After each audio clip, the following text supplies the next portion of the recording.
కొన్ని సంఘటనలు దురదృష్టం. అలా ఆ రోజు జరిగిన సంఘటనలో భాస్కర్ వైఫ్ రేవతి గారు చనిపోవడం, శ్రీతేజ్ హాస్పిటలైజ్ అవ్వడం, సో ఇవన్నీ మనకు తెలిసిందే. సో ఇలాంటి సినిమా ఇండస్ట్రీలో అప్పుడప్పుడు ఇలాంటివి రేర్గా చూస్తూ ఉంటాం, రేర్ కేసెస్లో.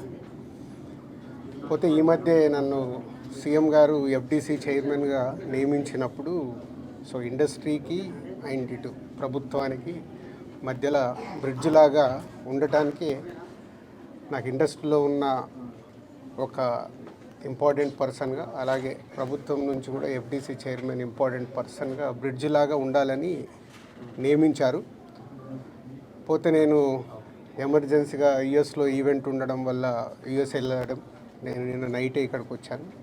ఈ లోపల చాలా చూస్తున్నాం డిఫరెంట్ యాంగిల్లో, ఇటు ఇండస్ట్రీలో కానీ ఇటు ప్రభుత్వం దగ్గర నుంచి తీసుకుంటున్న వాళ్ళ డెసిషన్స్ ఏవైతే అఫీషియల్ పోలీస్ డిపార్ట్మెంట్కి కానీ. సో ఈరోజు వచ్చిన తర్వాత సీఎం గారిని కలవడం జరిగింది. సీఎం గారు కలిసిన తర్వాత సో ఇక్కడికి వచ్చాను. ఇప్పుడు భాస్కర్కి మెయిన్గా ఇటు ఇండస్ట్రీ నుంచి అన్ని రకాలుగా నా ద్వారా నిలబడి వాళ్ళని అన్ని రకాలుగా జాగ్రత్తగా చూసుకునే బాధ్యత తీసుకుంటున్నాము. అలాగే భాస్కర్ని అడిగాను ఇప్పుడే, working in private job. So భాస్కర్కి ఇంట్రెస్ట్ ఉంటే ఇండస్ట్రీలోకి తీసుకొచ్చి ఆయనకు పర్మనెంట్గా కూడా ఒక జాబు ప్రొవైడ్ చేసేలాగా నాకు ఆలోచన వచ్చి నేను సీఎం గారికి చెప్పడం బాగుందన్నారు. సో అది ముందు శ్రీతేజ్ రికవర్ అయిన తర్వాత ఈ ఫ్యామిలీకి కావాల్సినవి, నెక్స్ట్ అయిన డాటర్ కూడా ఉంది, 7 years పాప. సో వాళ్ళకి కావాల్సినవన్నీ చూసుకునే బాధ్యతని తీసుకుంటున్నాను. అలాగే ఇండస్ట్రీ, గవర్నమెంట్, ఈరోజు అందరూ గవర్నమెంట్ ఏదో ఇండస్ట్రీని దూరం చేస్తుంది, ఇలాంటి రకరకాల న్యూస్లు చూస్తున్నాం. సీఎం గారు ఒకటే చెప్పారు, ఇండస్ట్రీకి కావాల్సినవన్నీ ఎఫ్డీసీ ద్వారా ఏమున్నా ఇండస్ట్రీ కోసం గవర్నమెంట్ అన్ని రకాలుగా నిలబడుతుంది. అలాగే నేను వచ్చిన తర్వాత ఇండస్ట్రీలో కూడా చాలామందితో మార్నింగ్ నుంచి మాట్లాడుతూ ఉన్నాను.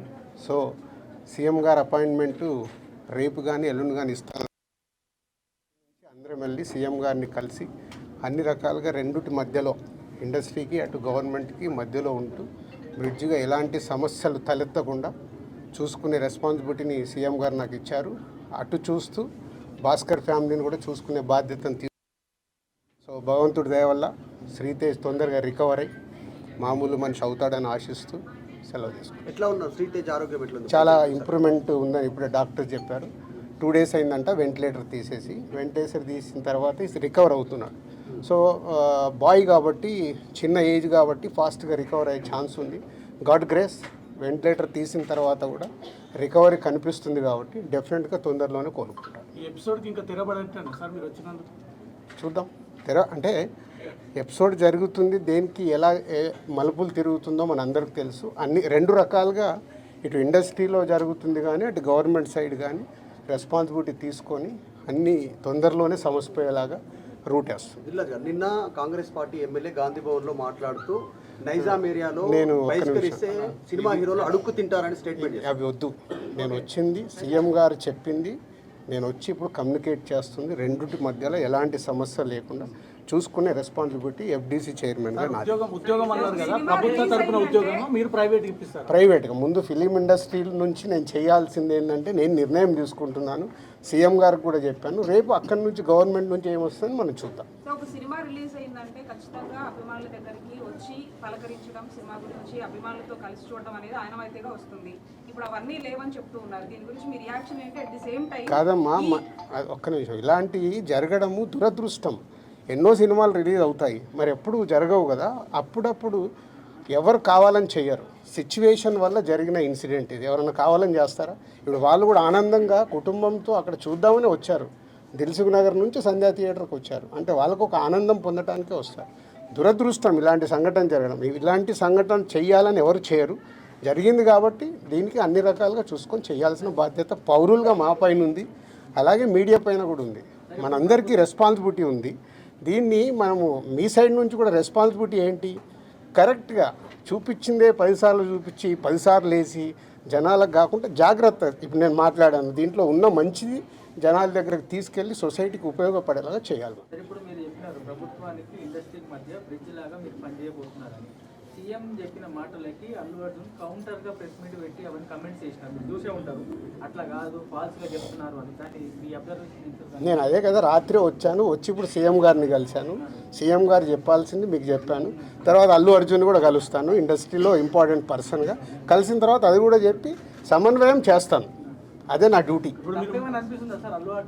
నేను మాట్లాడతాను, నేను కలిసిన తర్వాత మాట్లాడతాను. మీకు అదే మళ్ళీ నన్ను కూడా కాంట్రవర్షియల్ క్వశ్చన్ వేసి తీసుకురావద్దు. నేను ఇంకా కలవలేదు, కలిసిన తర్వాత మాట్లాడతాను. ఇప్పుడు సీఎం గారు పాయింట్ ఆఫ్ వ్యూలో మొత్తం విన్నాను, అన్నీ చెప్పాను. ఆయన పాయింట్ ఆఫ్ వ్యూలో విన్న తర్వాత నెక్స్ట్ ప్రెస్ మీట్లో మాట్లాడతాను.